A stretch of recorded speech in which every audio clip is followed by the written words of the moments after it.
Saudi Arabian ബേസിൽ park ചെയ്തിരുന്ന 5 American refuelling എയർക്രാഫ്റ്റുകൾ Iran ബോംബിട്ട് തകർത്തതായി അവർ തന്നെ സ്ഥിരീകരിക്കുന്നു.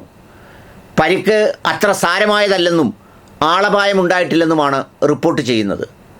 ഗാർഗെ ദ്വീപിൽ ആക്രമിച്ച് ഭീഷണിപ്പെടുത്തി എണ്ണപ്പാടങ്ങൾ ആക്രമിക്കും എന്നൊക്കെ വാചകമടിച്ചാൽ അമേരിക്കൻ പങ്കാളിത്തത്തോളം മിഡിൽ ഈസ്റ്റിലുള്ള മുഴുവൻ എണ്ണപ്പാടങ്ങൾക്കും തീയിട്ട് കത്തുന്നത് കാണാമെന്ന് ഇറാൻ്റെ തിരിച്ചടി. യുദ്ധം കൊടുമ്പിരിക്കൊള്ളുമ്പോൾ ലോകത്തെ ജനങ്ങളാകെ വലയുകയാണ്.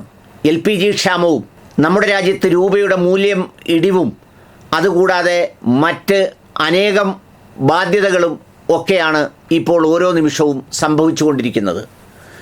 ഈ യുദ്ധം ട്രംപിൻ്റെയും നെതന്യാഹുവിൻ്റെയും യുദ്ധക്കൊതി തീർക്കാൻ എന്നുള്ളതിനപ്പുറത്തേക്ക് മറ്റൊന്നും കാര്യമായി ഇല്ലാത്തതിനാൽ അവകാശവാദങ്ങൾ ഉന്നയിക്കുമ്പോഴും തങ്ങൾക്ക് 4500ഓളം സിവിലിയനുകൾക്ക് പരിക്കേറ്റു എന്നാണ് ഇസ്രയേൽ അവകാശപ്പെടുന്നത്.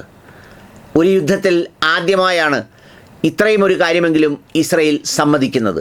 അതെ, ഇറാനെ ആക്രമിക്കുന്നതോടും കൂടുതൽ വർദ്ധിത വീര്യത്തോടെ തിരിച്ചടിക്കുകയാണ് ഇറാനും. ഏറ്റവും പുതിയ യുദ്ധമുഖത്തുള്ള വിവരങ്ങൾ പറയുന്നത് US ബേസുകൾ തങ്ങൾ നിരന്തരം ആക്രമിക്കും എന്ന് പറഞ്ഞതിന് തുടർച്ചയായി റോയിറ്റേഴ്സ് റിപ്പോർട്ട് ചെയ്യുന്നത് 5 റീഫ്യൂവലിംഗ് എയർക്രാഫ്റ്റുകൾ അമേരിക്കയുടേത് ബോംബാക്രമണത്തിൽ തകർന്നു എന്നാണ്.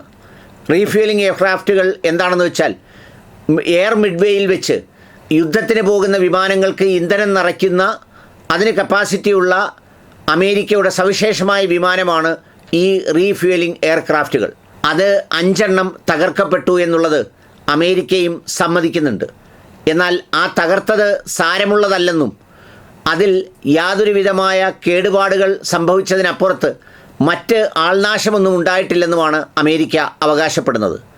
അതോടൊപ്പം ഇസ്രയേൽ പറഞ്ഞത് തങ്ങളുടെ ഭാഗത്ത് ഏതാണ്ട് 4000ഓളം മനുഷ്യർക്ക് അപകടങ്ങൾ സംഭവിച്ചിട്ടുണ്ട്, പരിക്കുകൾ ഏറ്റിട്ടുണ്ട് എന്നതാണ്.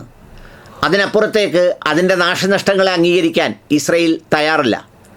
ഗാർഗെ ദ്വീപ് ആക്രമിച്ച് അവിടുത്തെ സൈനിക ടാർഗറ്റുകൾ എല്ലാം തകർത്തു എന്ന് അവകാശപ്പെടുന്ന ട്രംപ് വേണ്ടി വന്നാൽ എണ്ണപ്പാടങ്ങളെയും തകർക്കും എന്ന ഭീഷണിക്ക് ഇറാൻ പറഞ്ഞ മറുപടി പിന്നീട് മിഡിൽ ഈസ്റ്റിലെ ഒരു മേഖലകളിലും അമേരിക്കൻ പങ്കാളിത്തത്തോടെയുള്ള എണ്ണപ്പാടങ്ങൾ ഉണ്ടാവില്ലെന്നും എല്ലാം ഒരുപോലെ കത്തുമെന്നുമാണ് തിരിച്ചടി.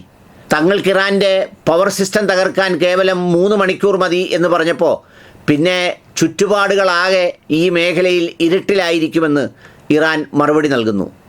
അതെ, തങ്ങൾക്ക് ലഭിക്കുന്ന ശത്രുക്കളോടൊപ്പം ശത്രുവിനെ സഹായിക്കുന്ന മിത്രങ്ങളെന്ന് കരുതുന്നവരെയും ആക്രമിക്കുകയാണ് ഇറാൻ ചെയ്യുന്നത്.